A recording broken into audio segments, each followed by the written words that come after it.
Nah, Mbak Putri bisa menceritakan nggak awal merasa dipelet itu seperti apa? Terus itu berlangsung berapa lama gitu, dari kapan? Dari awal aja bisa ceritain nggak?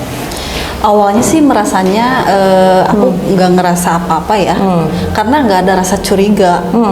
Terus dikasih rasanya yakin sama seseorang itu. Tapi pada saat itu sempat deket sama seseorang nggak? Lagi deket sama seseorang? Iya.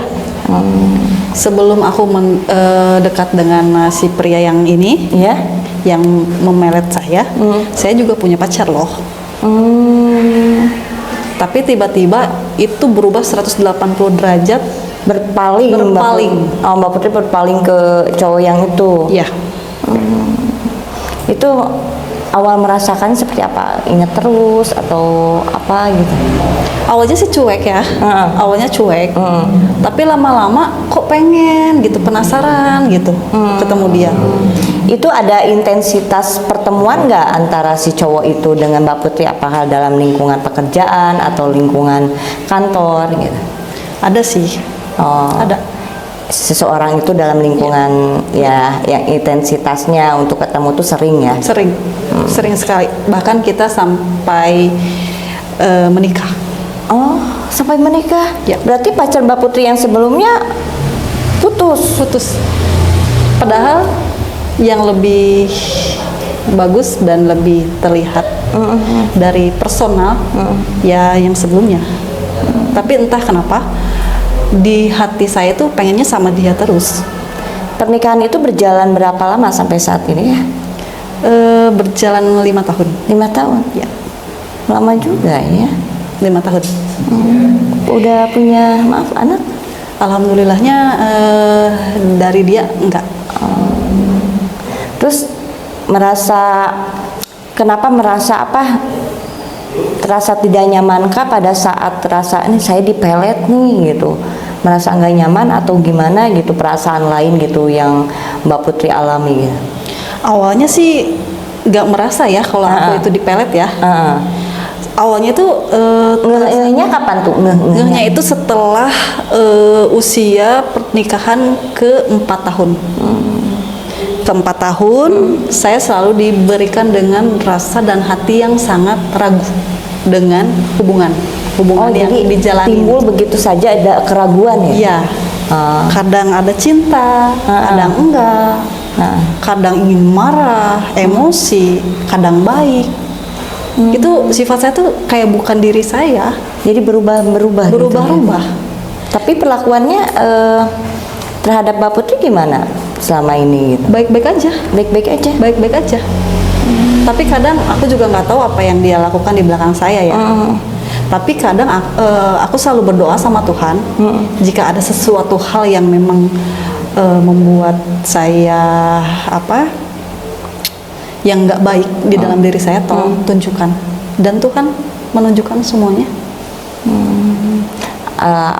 Awal menunjukkan hal itu di mana? Pertama sih awalnya dari aku melakukan sholat ya, sholat tahajud. Awal itu aku diberi rasa sakit melihat di handphonenya. Ya, melihat apa tuh? Ya, dia bersama yang lain banyak sekali. Sama perempuan lain? Banyak sekali bukti. Tapi apakah selama ini memang tidak pernah membuka handphonenya? Tidak ketemu apa-apa. Tidak ketemu apa-apa? Tidak. Pada saat itu Ya. ada perasaan pengen melihat handphonenya gitu. Ya. Akhirnya terbukalah di galeri fotonya ada beberapa Ya. foto perempuan, apakah berdua atau sendiri? Sebetulnya sih terlihatnya tuh clue-nya itu sangat jelas. Dari beberapa, kalau itu aku nggak bisa cerita. Nah, tapi di satu sisi lain ada chattingan bersama orang yang disuruh sama dia untuk melakukan hal gaib itu kepada aku. Oh, jadi terbaca sama Mbak Putri ya, sendiri. sama orang spiritualnya yang Ya. menyuruh untuk ya melet Iya. Mbak Putri gitu. Sampai ada ngirimin foto aku, nama aku lengkap dengan nama ayah aku. Dia kirimkan ke orang itu untuk mengerjain aku. Tapi aku di situ langsung gimana ya? Aku Berubah langsung- sikap enggak ya? Aku langsung sholat, minta sama Tuhan. Aku sholat tahajud. Aku banyak mendekatkan diri sama Tuhan. Akhirnya semua terbongkar. Alhamdulillah ya, itu salah satu yang kata tadi Mang Dian itu mengeruqyah diri sendiri.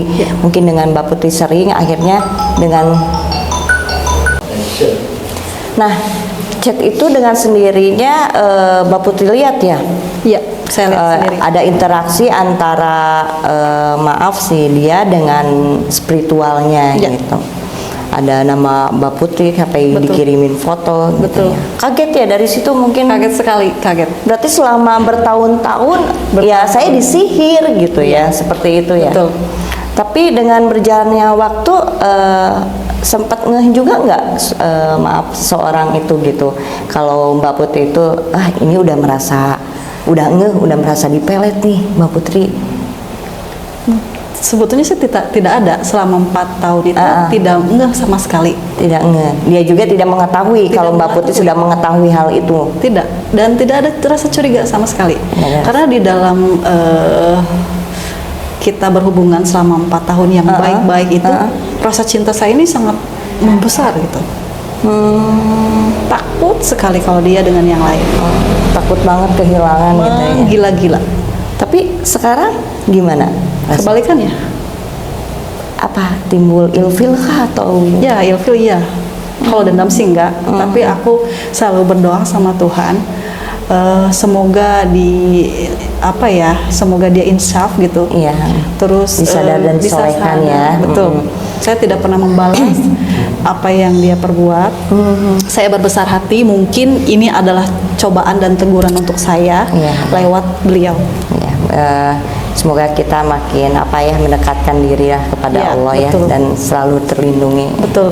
Ya. Betul sekali. Oke Mbak Putri, terima kasih. Mudah-mudahan kedepannya dengan Mbak Putri bisa mengeruqyah diri sendiri dan dibantu sama Mang Dian juga Pak Ustadz, semuanya bisa benar-benar netral. Ya. Terima kasih sudah hadir di Prabu Misteri. Terima kasih juga saya mengucap untuk tim Prabu telah menolong saya dari hati Insya kecil Allah. saya berucap terima kasih, dan ini adalah pertolongan dari Tuhan buat saya. Semoga semuanya baik-baik aja ya. Amin. Amin. Baik Sobat Prabu, demikianlah bincang-bincang saya dengan Mbak Putri, di mana Mbak Putri menceritakan kisah nyatanya dengan sihir atau pelet. Nah, tentunya kita harus makin menyadari dan harus lebih mendekatkan diri kepada Sang Pencipta. Semoga kita dijauhkan dari hal-hal mistis ataupun sihir. Terima kasih Sobat Prabu, jangan lupa subscribe di channel Prabu News, Prabu Entertainment, dan Prabu Misteri. Bagi Sobat Prabu yang punya cerita tentang misteri atau hal lainnya bisa DM ke channel Prabu Misteri. Assalamualaikum warahmatullahi wabarakatuh. Sampurasun.